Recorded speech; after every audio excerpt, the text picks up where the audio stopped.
Hi guys. இப்போ இந்த வீடியோவில் நம்ம என்ன பார்க்க போகிறோம் அப்படின்னா, எப்படி வந்து ஒரு கரெக்டான ஒரு இன்வெஸ்ட்மெண்ட் ஸ்டாக்ஸை வந்து நம்ம கண்டுபிடிக்கிறது, இன்வெஸ்ட்மெண்ட் பண்ணுறதுக்கு தகுந்த ஒரு கம்பெனியை நம்ம கண்டுபிடிக்கிறது அப்படின்னா, இதில் நிறைய ஃபேக்டர்ஸ் இருக்குது. இருந்தாலும் வந்து ஒரு சில முக்கியமான ஃபேக்டர்ஸ் வந்து நம்ம பார்க்க வேண்டியது வந்து நான் உங்களுக்கு சொல்லித்தரேன். இப்போ வந்து எப்படின்னு கேட்டிங்கன்னா, இப்போ நம்ம வந்து முக்கியமான ஃபேக்டர்ஸ் அப்படிங்கிறது வந்து இது மட்டும்தான் அப்படிங்கிறது கிடையாது. இது தவிர நிறைய விஷயங்கள் இருக்குது. நம்ம ஆல்ரெடி நம்ம கொடுத்த கோர்ஸில் நிறைய விஷயங்கள் சொல்லி தந்திருக்கோம், ப்ராக்டிக்கலாக எப்படி பார்க்குறது அப்படின்னு சொல்லி. ஸோ இந்த ஃபேக்டர்ஸை வந்து நான் சொல்கிறேன். ஸோ அந்த ஃபேக்டர்ஸை ப்ராக்டிக்கலாக எப்படி எக்ஸிக்யூட் பண்ணுறது அப்படிங்கிறது வந்து உங்களுக்கு தெரியணும் அப்படின்னா, அதுக்கு வந்து நிறைய ஸ்டெப்ஸ் இருக்குது, நிறைய ஃபாலோ பண்ணணும், நிறைய விஷயங்கள் நம்ம பண்ணால் அந்த ப்ராக்டிக்கலாக நம்ம எப்படி இந்த விஷயங்கள்லாம் எக்ஸிக்யூட் பண்ணுறது, இதை தவிரமே மற்ற நிறையா ஸ்ட்ராட்டஜிஸ் எப்படி இருக்குது அப்படிங்கிறதெல்லாம் அந்த கோர்ஸ்லேயே இருக்கும். அந்த கோர்ஸ் வந்து வேணும் அப்படின்னா நீங்கள் உங்களுக்கு கோர்ஸ் வந்து வேணும் அப்படின்னு நினச்சிங்கன்னா இந்த வீடியோட டிஸ்கிரிப்ஷனில் பாருங்கள். இப்போ வந்து பார்த்தீங்க அப்படின்னா ஃபஸ்ட்டு வந்து நம்ம என்ன பார்க்கணும் அப்படின்னா கரண்ட் குவார்ட்டர்லி ஏர்னிங்ஸ். அதாவது ஒரு கம்பெனியோட 3 மாதத்துக்கு ஒரு தடவை குவார்ட்டர்லி ஏர்னிங்ஸ் வந்து ரிலீஸ் பண்ணுவாங்க, சரிங்களா?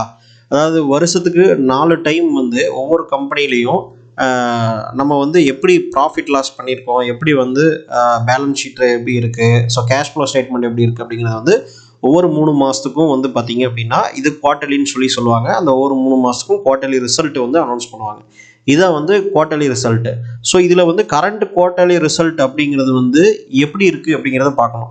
ஃபார் எக்ஸாம்பிள் வந்து லாஸ்ட்டாக ஒரு குவார்ட்டர்லி ரிசல்ட்டில் வந்து ப்ராஃபிட் வந்து ஒரு 10 crores இருக்குது அப்படின்னா, இப்போது இந்த குவார்ட்டர்லி ரிசல்ட் வந்து இப்போ சப்போஸ் ஜூன் மாதத்தில் ரிலீஸ் பண்ணியிருக்காங்க அப்படின்னா, ஜூன் குவார்ட்டரை வந்து இதுக்கு முன்னாடி வருஷத்தோட ஜூன் குவார்ட்டரோட தான் கம்பேர் பண்ணணும். நீங்கள் என்ன பண்ணிடக்கூடாது அப்படின்னா, இந்த ஜூன் குவார்ட்டரை வந்து நம்ம வந்து பார்த்திங்கன்னா ஜனவரி, பிப்ரவரி அந்த மாதிரி, அதாவது இதுக்கு முன்னாடி இருக்கிற குவார்ட்டர்லியோட மேட்ச் பண்ணக்கூடாது, சரிங்களா? ஃபார் எக்ஸாம்பிள் 2020 இருக்கிற ஒரு குவார்ட்டர், ஜூன் மாத குவார்ட்டரை 2021 அப்படிங்கிற ஒரு வருஷம் இருந்ததுன்னா இந்த ஜூன் மாதத்து குவார்ட்டரோட தான் கம்பேர் பண்ணி பார்க்கணும், சரிங்களா? இப்போது 2020 3 மாதத்தோட 2021 3 மாதம், இந்த 2 தான் நீங்கள் கம்பேர் பண்ணி பார்க்கணும், சரிங்களா? இப்போ இந்த வருஷத்தோட இந்த 2020 ஜூன் மாதத்தை கம்பேர் பண்ணணும்னா 2019 ஜூன் மாதத்தோட தான் நீங்கள் கம்பேர் பண்ணணும். நீங்கள் என்ன பண்ணிடக்கூடாது, வருஷத்துக்கு 4 குவார்ட்டர் வரதுனால 2021 இந்த ஜூன் மாத குவார்ட்டருக்கு முன்னாடி குவார்ட்டரோட நீங்கள் கம்பேர் பண்ணக்கூடாது, சரிங்களா? ஏன் அப்படி பண்ணக்கூடாதுன்னு நான் சொல்கிறேன் அப்படின்னா, இது எல்லா பிஸ்னஸுமே வந்து சீசனல் சைக்கிள் இருக்குது, சரிங்களா?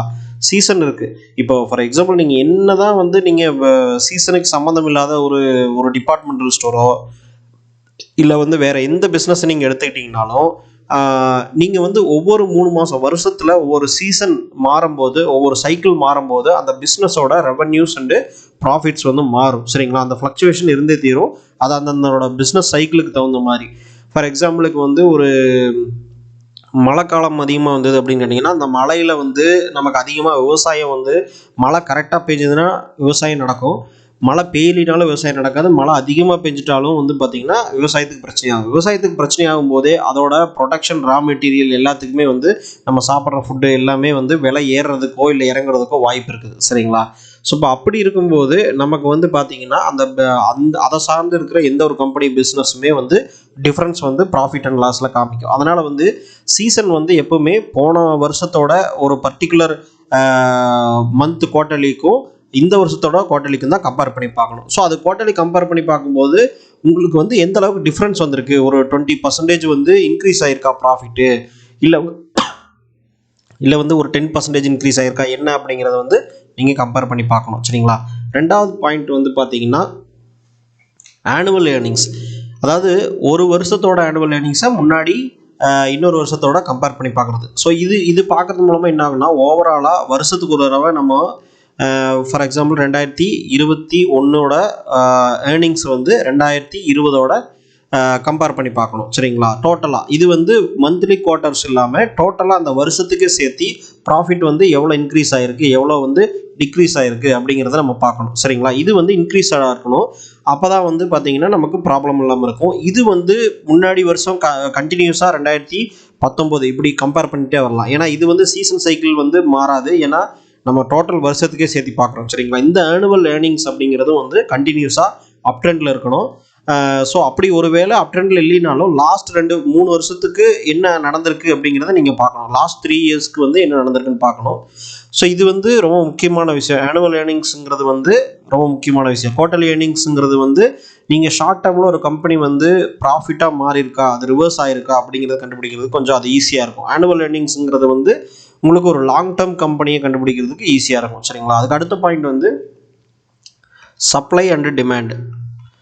சப்ளை அண்டு டிமாண்ட் அப்படின்னா என்ன அப்படின்னா, ஒரு ஸ்டாக் வந்து ரொம்ப அதிகமான குவான்டிட்டியில் வந்து மார்க்கெட்டில் கிடைக்குது அப்படின்னா அதோட விலை வந்து கம்மியாகும் சரிங்களா, ப்ரைஸ் வந்து கம்மியாகும். அப்போ அதிகமான குவான்டிட்டியில் கிடைக்குதுன்னா அந்த ஸ்டாக்கோட காமன் ஸ்டாக்கு, அதாவது காமன் ஸ்டாக் தான் பப்ளிக்கில் நம்ம வந்து என்எஸ்சியில் பிஎஸ்சிலலாம் ட்ரேட் பண்ணுறோம் சரிங்களா, காமன் ஸ்டாக்கு. ஸோ மீதி ஸ்டாக் வந்து ஓனர்ஸ் வச்சுருப்பாங்க, கம்பெனி ஓனர்ஸ் வச்சுருப்பாங்க. ப்ரிஃபர்டு ஸ்டாக்ஸுங்கிறது கொஞ்சம் இருக்கும், அது வந்து தனி ஓகேங்களா, அது வந்து மார்க்கெட்டில் ட்ரேட் ஆகாது. ஸோ அந்த ப்ரிஃபர்டு ஸ்டாக்ஸுனா என்ன, காமன் ஸ்டாக்ஸ்னால் என்னங்கிறது நம்ம சேனல்லே வீடியோ போட்டிருக்கோம், அதை நீங்கள் போய் பார்த்துக்குங்க. இப்போ வந்து இந்த குவான்டிட்டி அதிகமாக இருக்கும்போது என்ன ஆகும் அப்படின்னு கேட்டிங்கன்னா, நீங்கள் வந்து இப்போ ஒரு 100 கோடி குவான்டிட்டி, 100 கோடி ஸ்டாக்ஸ் இருக்குது, குவான்டிட்டி இருக்குது அப்படின்னா, நீங்கள் ஒரு 10 லட்சம் ட்ரேடர்ஸ் தான் இருக்காங்க, 10 lakhs ட்ரேடர்ஸ் தான் இருக்காங்க அப்படின்னா இது பெரிய லெவலில் இம்ப்ரூவ் ஆகிறதுக்கு வாய்ப்பு இல்லை. ஏன்னா ஒவ்வொருத்தருக்குமே வந்து பார்த்தீங்கன்னா 100 கோடி குவான்டிட்டி இருக்குது, அது வந்து வெறும் 10 lakhs நம்பர் ஆஃப் பையர்ஸ் தான் இருக்காங்க, ட்ரேடர்ஸ் தான் இருக்காங்க அப்படின்னா அந்த ஸ்டாக்ஸ் வந்து பார்த்தீங்கன்னா ஆல்ரெடி ஒவ்வொருத்தருமே தனக்கு ஏற்ற அளவுக்கு வாங்குறதுக்கு உண்டான ஸ்டாக்ஸ் இருக்குது, அவைலபிளாக இருக்குது. அதனால் எவ்வளோ பேர் வாங்கினாலும் மீதி இருக்கிறவங்க வாங்குறதுக்கு இருக்கிறதுனால ஸோ உங்களுக்கு வந்து ப்ரைஸ் வந்து அவ்வளோ சீக்கிரம் இன்க்ரீஸ் ஆகவே ஆகாது சரிங்களா. ஸோ இப்போ இது வந்து என்ன சொல்லுவாங்க அப்படின்னா ஃப்ரீ ஃப்ளோட் மார்க்கெட் கேபிட்டலைசேஷன் அப்படின்னு சொல்லுவாங்க. ஃப்ரீ ஃப்ளோட் மார்க்கெட் கேபிட்டலைசேஷன், அதாவது வந்து தனிப்பட்ட மொத்தமாக இந்த ஸ்டாக்ஸ் வந்து அவைலபிளாக எவ்வளோ இருக்குது அப்படிங்கிறத வந்து டோட்டலாக கால்குலேட் பண்ணுறதா ஃப்ரீ ஃப்ளோட் மார்க்கெட் கேபிட்டலைசேஷன். இது வந்து ஒவ்வொரு கம்பெனியும் கம்பேர் பண்ணும்போது தான் நம்ம கண்டுபிடிக்க முடியுமே தவிர ஜஸ்ட் ஒரு 100 கோடிங்கிறது கம்மியாக அதிகமாக அப்படிங்கிறத நம்மளால சொல்ல முடியாது. ஸோ இன்னொரு கம்பெனியை கம்பேர் பண்ணும்போது அதோட பர்சன்டேஜ் ஆஃப் ரேஷியோ வந்து அது வந்து 500 கோடி இருந்தது, அதுலேயே 10 lakhs தான் இருக்காங்கன்னா அப்போ அதோட சப்ளை வந்து ரொம்ப அதிகமாக இருக்குன்னு நம்ம சொல்லுவோம் சரிங்களா. இது ஒரு ரிலேட்டிவ். இதுவே வந்து ஒரு சில கம்பெனிஸில் பார்த்தீங்க அப்படின்னா எல்லா கம்பெனிஸை விட அந்த கம்பெனியோட காமன் ஸ்டாக் வெளியே இருக்கிறது வந்து ரொம்ப கம்மியாக தான் இருக்கும் சரிங்களா. அதனால எப்பவுமே அதோட ப்ரைஸ் வந்து ஒரு 2000-3000 ரூபாய்க்கு மேலே போயிட்டு இருக்கும் சரிங்களா. இது ஒன்று. இதை வந்து நம்ம எப்படி கண்டுபிடிக்கிறது அப்படின்னு பார்த்தீங்கன்னா 2 விஷயம். ஃப்ரீ ஃப்ளோட் மார்க்கெட் கேபிட்டலைசேஷன் அப்படிங்கிறத வந்து ஃபர்ஸ்ட் விஷயம் வந்து ஃப்ரீ ஃப்ளோட் மார்க்கெட் கேபிட்டலைசேஷன் அப்படிங்கிறத வந்து ஃப்ரீ ஃப்ளோட் எம்கேப்னு போடுறேன். இதை கண்டுபிடிக்கணும் சரிங்களா. இதை வந்து கண்டுபிடிக்கணும் அப்படின்னு கேட்டிங்கன்னா அந்த மார்க்கெட்டோட அவுட்ஸ்டாண்டிங் நம்பர் ஆஃப் ஷேர்ஸ் என்ன இருக்குது அப்படிங்கிறத நீங்கள் வந்து டோட்டலாக கால்குலேட் பண்ணி ப்ளஸ் டோட்டல் நம்பர் ஆஃப் அந்த கம்பெனியில் ஷேர்ஸ் எவ்வளோ அனௌன்ஸ் பண்ணியிருக்காங்கிறதோட கழிக்கணும் சரிங்களா. இது ஒரு பாயிண்ட். இது வந்து கொஞ்சம் நீங்கள் அந்த ஃபண்டமெண்டல்ஸ் எல்லாம் தெரிஞ்சு பண்ணால் ஓகே. இப்போ 2வது பாயிண்ட் என்ன கேட்டிங்கன்னா வால்யூம்ஸ். சிம்பிளாக கண்டுபிடிக்கணும் அப்படின்னு கேட்டிங்கன்னா எப்படி இருந்தாலும் எவ்வளோ பேர் ட்ரேட் பண்ணாலும் அதில் வால்யூம்ஸ் வரப்போகுது சரிங்களா. ஸோ அந்த வால்யூம்ஸ் வந்து கண்டினியூஸாக இன்க்ரீஸ் ஆகிட்டு இருக்கா, மந்த்லி வால்யூம்ஸ், வீக்லி வால்யூம்ஸ் இதெல்லாம் பார்த்தீங்கன்னா கண்டினியூஸாக இன்க்ரீஸ் ஆகிட்டு இருக்கா அப்படிங்கிறது பார்க்கணும்.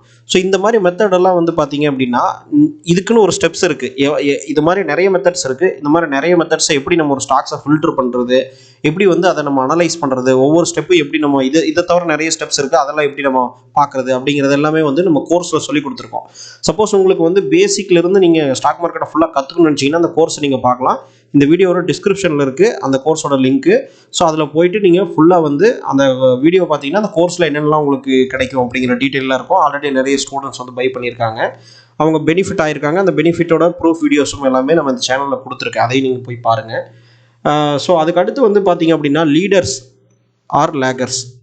அதாவது இந்த கம்பெனி வந்து 10 கோடி சம்பாரிச்சிருக்கு, அதுக்கு அடுத்து 20 கோடி சம்பாரிச்சிருக்கு அப்படின்னாலும் இதே கம்பெனியோட காம்படிஷனை வந்து நீங்கள் பார்க்கணும். பியர்ஸ்ன்னு சொல்லுவோம் நம்ம சரிங்களா. பியர்ஸ் அதாவது இந்த கம்பெனி ஃபார் எக்ஸாம்பிள் வந்து ஒரு கார் கம்பெனி இருக்குது அப்படின்னா அந்த கார் கம்பெனிக்கு வந்து காம்படிஷன் கார் கம்பெனிஸ் இருக்கும். அந்த கார் கம்பெனிஸையும் நீங்கள் கம்பேர் பண்ணி பார்க்கணும் சரிங்களா. இப்போது இவன் வந்து 20% டெவலப் ஆகிருக்கான்னா அவன் வந்து 50% வந்து க்ரோத் ஆகிருக்கான்னு வச்சுக்கோங்க. அப்போ வந்து அதில் வந்து ஒரு டிஃப்ரென்ஸ் இருக்குது. ஸோ சேம் இண்டஸ்ட்ரி ஆனால் வந்து இவங்க வந்து 50% க்ரோத் அச்சீவ் பண்ண முடியுது, இவங்க 20% தான் பண்ண முடியுது அப்படின்னா இவங்களுக்கு அடுத்து தான் இவங்க செகண்ட் பிளேஸில் தான் வருவாங்க. அப்போது இவங்க தான் வந்து லீடர், மார்க்கெட் லீடர். இந்த மார்க்கெட் லீடர் வந்து நம்ம நோட் பண்ணணும். இவங்க மார்க்கெட் லீடரா இல்லை சம்டைம்ஸ் வந்து பார்த்தீங்கன்னா இந்த 20% நம்ம ரொம்ப அதிகம் நினைப்போம். ஆனால் இந்த இண்டஸ்ட்ரியை பொறுத்த வரைக்கும் 20% அப்படிங்கிறது ரொம்ப ரொம்ப கம்மியான ப்ராஃபிட் ரேஷியோ, ப்ராஃபிட் வந்து க்ரோத் ரேஷியோ. இவன் தான் இருக்கிறதுல லாஸ்ட்டாக இருப்பான் இந்த கம்பெனியில். அதாவது இந்த இண்டஸ்ட்ரியிலேயே வந்து இந்த கம்பெனி தான் இருக்கிறதுலே கடைசி கம்பெனியாக இருக்கும். சரிங்களா? அதாவது கடைசியாக ப்ராஃபிட் எடுக்கிற ரொம்ப லோயஸ்ட் ப்ராஃபிட் எடுக்கிற கம்பெனியாக இருக்கும். மற்றது எல்லாமே பார்த்தீங்கன்னா இவங்களோட அதிகமாக இருக்கும். ஸோ அதனால் இந்த கம்பெனி வந்து லீடர்ஸா இல்லை லேகர்ஸா அப்படிங்கிறத நம்ம பார்க்கணும். அதை பார்க்காம வெறும் பர்சன்டேஜை மட்டும் நம்ம கம்பேர் பண்ண முடியாது. ஏன்னா இது ரிலேட்டிவ் திங்ஸ் இருக்குது. ஆனால் இருந்தாலும் பிஸ்னஸ் ஸ்ட்ராட்டஜி அப்படிங்கிற ஒரு விஷயத்தை நீங்கள் பார்த்தீங்க அப்படின்னா பிஸ்னஸ் ஸ்ட்ராட்டஜி அப்படின்னு ஒரு விஷயம் இருக்குது. சரிங்களா? அப்போது அந்த விஷயத்துப்படி அதை பேசணும்னா பெரிய டாப்பிக்காக போகும். ஆனால் ஒரு கார் கம்பெனி அப்படின்னாலும் பிஸ்னஸ் ஸ்ட்ராட்டஜிங்கிறது டிஃப்ரென்ஸாக இருக்கும். அந்த வகையில் பார்க்கும்போது ஒன்றுக்கு ஒன்று காம்படிஷன் இல்லாத மாதிரி இருக்கும். அதனால் அது செப்பரேட் டாபிக். ஆனால் நம்ம ஸ்டாக் மார்க்கெட் இன்வெஸ்ட்மெண்ட் அப்படிங்கிறது வரும்போது நம்ம அந்த மாதிரியான விஷயங்களை நம்ம பார்க்குறக்கு நமக்கு டேலண்ட் இருந்தால் நம்ம பார்க்கலாம். சரிங்களா? அப்படி இல்லைன்னா நம்ம அதை பார்க்க வேண்டியதில்லை. ஏன்னா அது அன்வான்ட் ரிஸ்க். நமக்கு தெரியாத விஷயத்தில் நம்ம பார்த்துட்டு இருந்தோம் அப்படின்னா அது அன்வான்ட் ரிஸ்க் நம்ம எடுக்கிற மாதிரி. ஆனால் இந்த பிஸ்னஸ் பண்ணணும்னு நினைக்கிறவங்க ஓனா பிஸ்னஸ் இந்த பிஸ்னஸ் ஸ்ட்ராட்டஜி அப்படிங்கிற விஷயத்தை வந்து முழுசாக கற்றுக்கணும். சரிங்களா? சப்போஸ் உங்களுக்கு ஏதாவது நான் சொல்லிக் கொடுக்கணும் அப்படின்னு நினச்சிங்கன்னா நீங்கள் வந்து இந்த வீடியோவில் கமெண்ட் பண்ணுங்கள். அப்போ தான் நான் வந்து அதை உங்களுக்கு சொல்லித்தர முடியும். ஸோ உங்களுக்கு டவுட்ஸ் ஏதாவது இருந்ததுனாலும் வீடியோவில் கண்டிப்பாக கமெண்ட் பண்ணுங்கள். சரிங்களா? அதுக்கு அடுத்த விஷயம் பார்த்தீங்க அப்படின்னா இன்ஸ்டிடியூஷனல் ஸ்பான்சர்ஷிப். இப்போ என்னதான் நம்ம வந்து ஒரு ரீட்டைல் ட்ரேடராக இருந்தாலும் இன்ஸ்டிடியூஷனல் ஸ்பான்சர்ஷிப். இப்போ என்னதான் நம்ம வந்து ரீட்டைல் ட்ரேடராக இருந்தாலும் நம்ம வந்து பார்த்திங்கன்னா ஒரு ஸ்டாக் மார்க்கெட் அப்படிங்கிறது வரும்போது ஒரு மிகப்பெரிய ஒரு எக்கனாமியில் ஒரு பெரிய பங்கு வகிக்கிற ஒரு பிஸ்னஸ், ஒரு மார்க்கெட், ஒரு எக்ஸ்சேஞ்சு, அது ஒரு இண்டஸ்ட்ரின்னு சொல்லலாம். சரிங்களா? அப்படி இருக்கும்போது ஒரு ஃபினான்ஸ் இன்வெஸ்ட்மெண்ட் இண்டஸ்ட்ரி அப்படிங்கும்போது பெரிய பெரிய தலைகள்லாம் இருக்கிறாங்க. இன்வெஸ்ட்மெண்ட் பேங்க்ஸு, மியூச்சுவல் ஃபண்ட்ஸு, அப்புறம் நிறைய ரீட்டைல், அதாவது பெரிய இன்வெஸ்டர், இண்டிவிஜுவல் இன்வெஸ்டர்ஸ் இவங்களாம் இருக்காங்க. இவங்க தான் வந்து இதில் இன்ஸ்டியூஷன் அப்படிங்கிறது வந்து ஒரு கம்பெனியாக, for example JP Morgan, Morgan Stanley, இப்போ மியூச்சுவல் ஃபண்ட் கம்பெனிஸ் எல்லாமே எடுத்துக்கலாம். ஸோ அந்த மாதிரி நிறைய கம்பெனிஸ் வந்து பெரிய பெரிய தலையை இவங்கெல்லாம் வந்து பார்த்திங்கன்னா ரொம்ப டீப்பாக ஒரு கம்பெனியோட ஸ்டாக்கை பற்றியும் அனலைஸ் பண்ணுவாங்க. ஸோ இந்த ஃபார் எக்ஸாம்பிள் மோதிலால் ஆஸ்வால் அப்படிங்கிற கம்பெனிலாம் உங்களுக்கு தெரியும். ஸோ இவங்கெல்லாம் வந்து ரொம்ப டீப்பாக அனலைஸ் பண்ணுவாங்க. அவங்க அனலைஸ் பண்ணும்போது அவங்க நிறைய வந்து பார்த்தீங்க அப்படின்னா பிஸ்னஸ் அனலிஸ்ட்னே தனியாக வச்சுருப்பாங்க. சரிங்களா? பிஸ்னஸ் அனலிஸ்ட் தனியாக வச்சுருப்பாங்க. இவங்க வந்து மீட்டிங் அட்டன் பண்ணி அந்த கம்பெனியோட மீட்டிங் அட்டன் பண்ணி அவங்க வந்து ப்ரெசன்டேஷன் பண்ணுவாங்க இவங்களுக்கு. சரிங்களா? இந்த கம்பெனி அடுத்து எங்கே போக போகுது, எப்படி பண்ண போகுது அப்படின்ட்டு இது எல்லாமே பார்த்து ரொம்ப அனலைஸ் பண்ணி மற்ற கம்பெனிஸோட கம்பேர் பண்ணி தான் இவங்க வந்து இன்வெஸ்ட் பண்ணுவாங்க. அப்படிங்கும்போது இந்த இன்ஸ்டிடியூஷனல் ஸ்பான்சர்ஷிப், மியூச்சுவல் ஃபண்டு வந்து எவ்வளோ இந்த ஸ்டாக்ல இன்வெஸ்ட் பண்ணியிருக்காங்க, அதுக்கடுத்து ஃபாரின் இன்வெஸ்டர் எஃப்ஐஐ வந்து எவ்வளோ இன்வெஸ்ட் பண்ணியிருக்காங்க அப்படிங்கிறத நம்ம பார்க்கணும். சரிங்களா? இந்த 2 டேட்டாவையும் நம்ம பார்த்துட்டு தான் நம்ம வந்து முடிவெடுக்கணும். ஸோ இந்த மாதிரி இந்த டேட்டாஸையும் எப்படி பார்க்குறது அப்படிங்கிறதெல்லாம் வந்து நான் கோர்ஸில் சொல்லி தந்திருக்கேன். இது இல்லைனாலும் நமக்கு வந்து மற்ற டேட்டாஸ் வச்சு நம்ம எப்படியெல்லாம் கண்டுபிடிக்கணும் அப்படிங்கிறதையும் நம்ம ப்ராக்டிக்கலாக எப்படி ஒரு ஸ்டாக்கை ஃபைண்ட் அவுட் பண்ணுறது, ஃபில்டர் பண்ணுறது அப்படிங்கிறதெல்லாம் நான் கோர்ஸில் சொல்லி தந்திருக்கேன். வேணும்னா நீங்கள் அந்த கோர்ஸை வந்து நீங்கள் பாருங்கள். ஏன்னா அது ரொம்ப பெரிய டாப்பிக்காக போகணுங்கிறதுனால தான் நான் வந்து தொடர்ந்து இதில் சொல்லித்தர முடியல. ஸோ நம்ம நெக்ஸ்ட் வீடியோவில் நம்ம பார்க்கலாம்.